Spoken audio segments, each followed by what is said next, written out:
No vídeo de hoje nós vamos conversar a respeito do álcool. O álcool é realmente um vilão?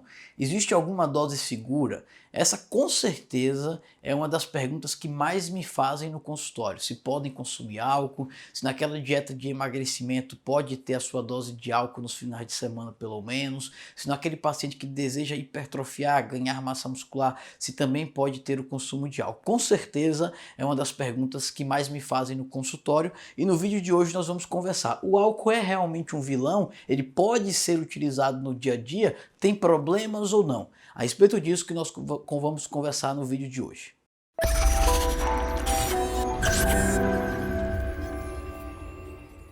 Meu nome é Márcio Passos, sou médico, nutrólogo, trabalho também com a medicina integrativa e semanalmente estou aqui compartilhando conhecimento com vocês. O álcool, na verdade, não é saudável. O álcool tem muito mais malefícios do que benefícios à saúde.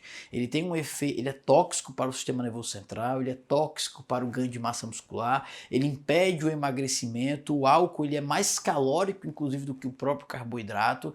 Então, já respondendo de início a pergunta, eu considero sim o álcool um vilão, então ele é de fato um vilão e eu não recomendo o consumo de álcool, nem nas menores doses. Então, na minha condição de médico, como promotor da saúde, eu não recomendo jamais o consumo de álcool. Claro que se o indivíduo for consumir álcool, que procure consumir em pequenas doses, dentro de um equilíbrio e tal. Mas como médico, eu jamais poderei recomendar o consumo de álcool, mesmo em pequenas condições, em pequenas doses. E a respeito disso, o porquê dele ser maléfico, o porquê dele ser ruim, que nós vamos conversar no vídeo de hoje. Então, o primeiro ponto, eu quero destacar que o álcool ele tem mais ou menos 7 quilocalorias por grama. Então, o álcool, inclusive, ele é mais calórico do que o carboidrato. O carboidrato ele tem apenas 4 quilocalorias por grama. A gordura, a título de curiosidade, tem 9 quilocalorias por grama. Então o álcool ele é mais calórico do que o carboidrato. Então o indivíduo que bebe muito álcool, que faz o alto consumo de cerveja e toma litros e litros de cerveja, além do petisco que ele está consumindo associado, ele também está ganhando esse excesso de caloria. Esse excesso de caloria que vai se depositar no nosso organismo também vai gerar um pico de insulina e que vai se depositar no nosso organismo na forma de gordura. Então, primeiro ponto, o álcool ele é calórico, ele jamais pode ser utilizado naquele indivíduo que deseja emagrecer, naquele indivíduo que deseja ganhar massa muscular por esse efeito.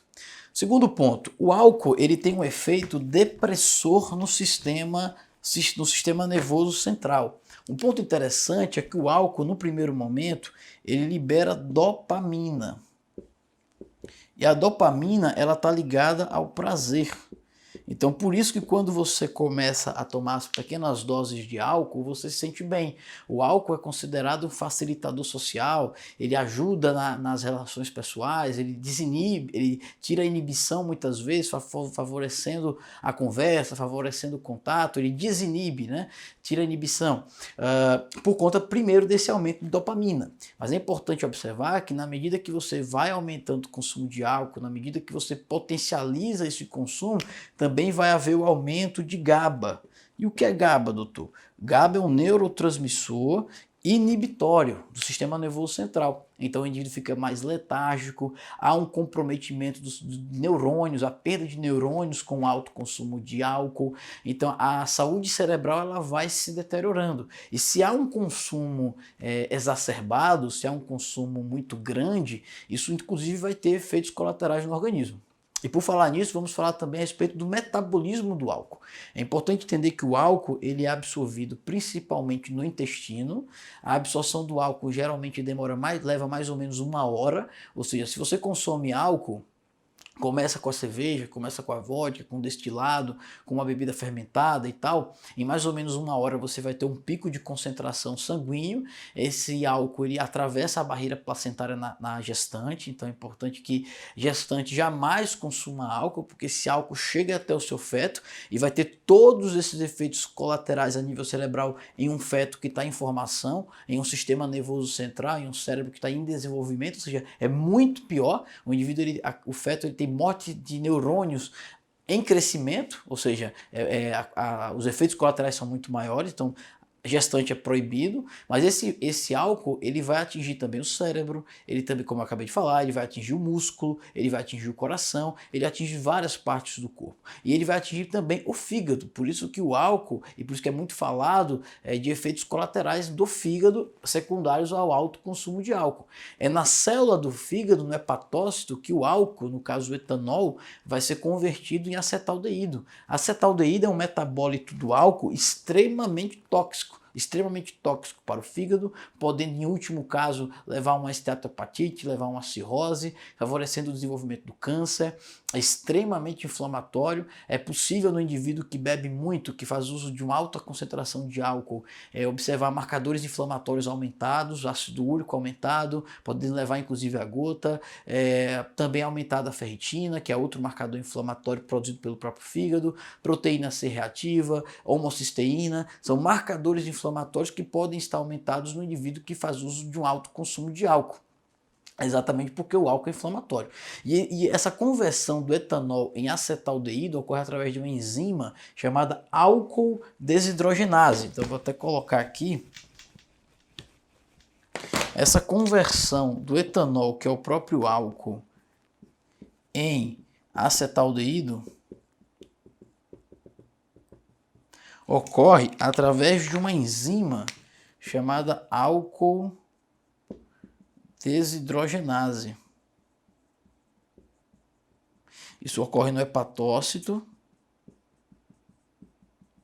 E doutor, por que você está falando disso? Porque na verdade essa conversão do etanol em acetaldeído consome vitaminas. Há um alto consumo de vitamina B1, que é a tiamina, há um alto consumo de vitamina B3, há uma série de vitaminas que são consumidas além da B1 e da B3, mas são vitaminas que são consumidas e que acabam prejudicando o ganho de massa muscular, podendo levar a síndromes clínicas. Portanto, o álcool ele deprime o sistema imunológico na medida que ele perde vitaminas, ele aumenta o processo inflamatório, ele tem uma ação depressora no sistema nervoso central, no cérebro, através do aumento da produção de GABA, que, como eu havia falado, é um neurotransmissor com ação inibitória. Então, particularmente, eu não recomendo o consumo de álcool. Caso haja o consumo de álcool, que seja feito na menor dose possível por conta dos efeitos colaterais. Mas aí podem me perguntar, e doutor, e o vinho? O vinho ele é rico em flavonoides, é rico em tanino, o vinho ele é muito utilizado na dieta mediterrânea, o vinho ele pelo seu efeito, pela presença dos flavonoides, ele vai ter um efeito importante cardiovascular. Bom, eu também não recomendo o vinho. Você quer obter os benefícios do flavonoide, pode consumir a uva, pode consumir o fitoterápico manipulado com resveratrol já concentrado, mas eu não recomendo o álcool por conta de todos esses efeitos colaterais. O vinho, ele também vai ter essa conversão do etanol em acetaldeído, ele também vai haver um consumo de vitaminas do complexo B, principalmente a tiamina e a B3, vai haver também esse efeito depressor no sistema nervoso central. Se a gestante consumir, também vai passar pela barreira placentária. Então, eu particularmente como médico não recomendo o consumo de álcool, nem para quem quer emagrecer, nem para quem deseja ter uma imunidade saudável, para ter uma imunidade forte, um sistema imunológico atuante, forte, nem para quem deseja ganhar massa muscular. Até porque o ganho de massa muscular depende muito das vitaminas do complexo B, depende muito de B3, depende muito de B6, depende de vitamina B12 e o álcool leva a esse consumo. Então, de acordo com a Organização Mundial da Saúde, não existe dose mínima para o consumo de álcool. Não se deve consumir álcool. Lembrando que todas essas características que eu acabei de falar, de comprometimento de vitaminas, efeito depressor do sistema nervoso central, tudo isso está muito ligado à dieta do indivíduo, se o indivíduo fez uso de carboidrato ou não, o consumo de carboidrato diminui a metabolização, depende também do peso do indivíduo, ou seja, indivíduos mais pesados, indivíduos que têm um IMC, ou seja, um índice de massa corpórea maior, eles teoricamente podem consumir um pouco mais de álcool sem ter tantos efeitos colaterais, sem ter todos esses efeitos colaterais em doses um pouco menores, porque em função da sua superfície corporal ser maior, a absorção acaba sendo um pouco menor. Então todos esses fatores acabam influenciando. É importante observar a genética, o índice de massa corpórea do indivíduo, se o indivíduo pratica atividade física, vulnerabilidade genética, se é homem, se é mulher. É importante entender que essas enzimas, álcool desidrogenase, acetaldeído desidrogenase, que são enzimas que atuam nesse metabolismo do álcool, as mulheres em geral têm uma concentração menor. Consequentemente, as mulheres acabam tendo efeitos colaterais maiores. Por quê? Porque a acetaldeído acaba tendo uma concentração maior, então acabam tendo mais efeitos colaterais, acabam se embriagando de forma mais fácil na comparação homem-mulher. Bom, pessoal, então esse foi o vídeo de hoje, o vídeo que eu falei a respeito do álcool, e na minha opinião como médico ele não deve ser consumido em função de todos esses efeitos colaterais que eles trazem. Caso haja o consumo, mesmo que sem a orientação minha como médico, oriento que consuma o mínimo possível. Entrando numa política de redução de danos, numa estratégia de redução de danos, quanto menor o consumo, menos efeitos colaterais. Mas sabendo que ao consumir o álcool, principalmente se consumi-lo em excesso, vai haver todos esses efeitos colaterais que eu falei. Efeito depressor do sistema nervoso central, perda de vitaminas, que não devem ser utilizados. Ok? Então até o próximo vídeo. Tchau!